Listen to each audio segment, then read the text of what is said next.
Tiap tahun nentuin awal Ramadan itu seringnya kan kerasa rumit ya, kadang ada perdebatan. Tapi gimana kalau saya bilang, untuk Ramadan tahun 1447 Hijriah nanti, jawabannya itu sebenarnya udah tertulis di bintang-bintang. Nah di sini kita bakal lihat gimana sains dan sistem yang super presisi bisa ngasih kita kepastian yang luar biasa. Jadi, gimana sebenarnya tanggal ini diputuskan? Apa ini cuma soal tradisi lihat bulan aja? Atau jangan-jangan ada sesuatu yang jauh lebih fundamental, jauh lebih pasti di baliknya? Yuk, kita bedah bareng-bareng. Oke, kita mulai langsung dari jawabannya ya, biar nggak penasaran. Awal Ramadan 1447 Hijriah itu jatuh pada hari Rabu, 18 Februari 2026. Saya ulangi, ini bukan perkiraan loh, ini kepastian. Kepastian yang dasarnya data, yang bisa kita buktikan sama-sama. Nah, buat ngebuktiinnya, kita bakal bedah 3 pilar utama. Pertama, kita lihat dari pergerakan langit. Terus kita masuk ke matematika kalender yang ternyata simple banget. Dan terakhir, kita lihat petunjuk dari kitab suci. Semuanya nanti akan nyambung jadi satu kesimpulan yang kuat. Oke, kita masuk ke bukti pertama. Konsepnya sederhana banget. Tanggal ini tuh nggak acak sama sekali. Tanggal ini diatur oleh pergerakan langit yang bisa kita prediksi dengan akurasi yang wah luar biasa. Anggap aja kayak ada jam kosmik raksasa di atas sana yang nggak pernah telat sedetik pun. Yuk kita mulai dari pilar bukti yang pertama. Ini fondasinya, peristiwa bulan baru astronomis. Kuncinya, peristiwa ini terjadi serentak di seluruh dunia pada waktu yang sama persis. Nah, ada satu istilah kunci yang penting banget di sini. Konjungsi atau ijtima. Bayangin aja ini kayak tombol reset atau titik nolnya siklus bulan. Ini adalah momen yang super spesifik saat bulan, bumi, dan matahari itu pas banget segaris. Nah, inilah yang disebut kelahiran bulan baru secara astronomi. Dan yang keren, peristiwa ini terjadi di momen yang sama persis buat semua orang di bumi. Selasa, 17 Februari 2026. Jadi, meskipun jam di London nunjukin jam 12 siang, sementara di Jakarta udah jam 7 malam, kejadian di langitnya itu ya cuma satu. Perbedaan jam ini kan cuma karena bumi kita muter, ya kan? Kejadiannya sendiri terjadi serentak di seluruh dunia. Nah, ini dia poin kuncinya. Aturannya itu simple banget. Hari pertama bulan baru selalu dimulai di hari kalender setelah momen konjungsi tadi.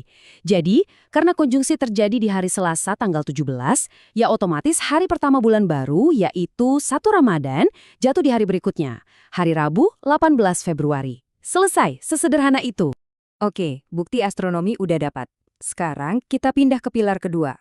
Kita lihat gimana semua ini nyambung. Dari langit, kita sekarang beralih ke matematika kalender Hijriah. Dan ini logis banget, nggak bisa diubah-ubah. Ini aturan dasarnya kalender Komariah atau kalender bulan. Satu bulan itu umurnya cuma bisa 29 atau 30 hari. Titik. Nggak ada pengecualian. Nggak akan pernah ada yang namanya 31 hari.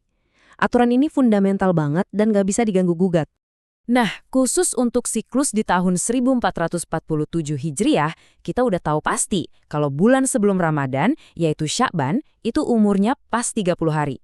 Ingat ya, ini bukan nebak-nebak. Ini adalah bagian dari pola kalender yang udah dihitung dengan sangat presisi. Jadi, coba deh kita sambungin logikanya. Simple banget. 1, kita tahu Sya'ban umurnya 30 hari. 2, kita tahu hari terakhir Sya'ban itu jatuhnya hari Selasa, 17 Februari.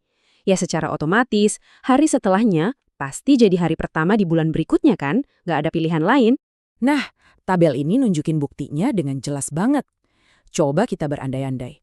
Kalau ada yang bilang Ramadan mulainya tanggal 19 Februari, itu artinya bulan Sya'ban jadi punya 31 hari. Padahal, seperti yang kita bahas tadi, itu mustahil di kalender Hijriyah. Jadi, ini sekaligus membuktikan kalau 18 Februari itu satu-satunya jawaban yang masuk akal. Baik, kita udah punya bukti dari sains dan matematika. Sekarang, kita sampai di pilar ketiga, yang menghubungkan semua ini ke fondasi teologisnya. Ayat ini kan jelas banget ya. Di situ dibilang kalau bulan sabit itu tujuannya sebagai penanda waktu bagi manusia.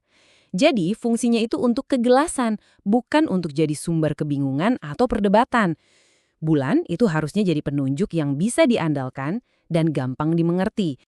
Jadi, ketika kita pakai ilmu astronomi yang presisi buat menghilangkan keraguan, kita itu sebenarnya lagi menjalankan tujuan dari ayat tadi. Kita pakai akal yang dikasih Tuhan buat memahami keteraturan ciptaannya. Hasilnya, Bulan bisa benar-benar berfungsi jadi penanda waktu yang menyatukan, bukan yang malah bikin kita beda pendapat. Oke, mari kita tarik benang merahnya. Kita udah lihat 3 pilar bukti yang super kuat. Dan semuanya menuju ke satu kesimpulan yang sama. Nggak ada yang lain. Jadi, kepastian tanggal 18 Februari 2026 ini tuh bukan tanpa dasar. Dia ditopang oleh 3 pilar yang kokoh. Pertama, data astronomi yang berlaku buat seluruh dunia. Kedua, aturan matematika kalender yang nggak bisa dilanggar. Dan ketiga, sejalan dengan prinsip dasar dalam Al-Quran. Semuanya nyambung, harmonis, dan saling menguatkan. Dan pada akhirnya, inilah intinya. Dengan kita bersandar pada keteraturan alam semesta yang bisa dihitung, kita bisa mengubah yang tadinya potensi perdebatan tiap tahun jadi momen kepastian bersama. Ini soal menemukan harmoni yang elegan, titik temu yang indah antara sains dan iman. Nah, ini semua meninggalkan kita dengan satu pertanyaan besar untuk direnungkan. Di dunia yang sekarang penuh perbedaan, mungkinkah dengan kita melihat ke langit, memahami keteraturannya, kita bisa menemukan cara baru untuk menyatukan tradisi-tradisi kita yang berharga? Coba direnungkan.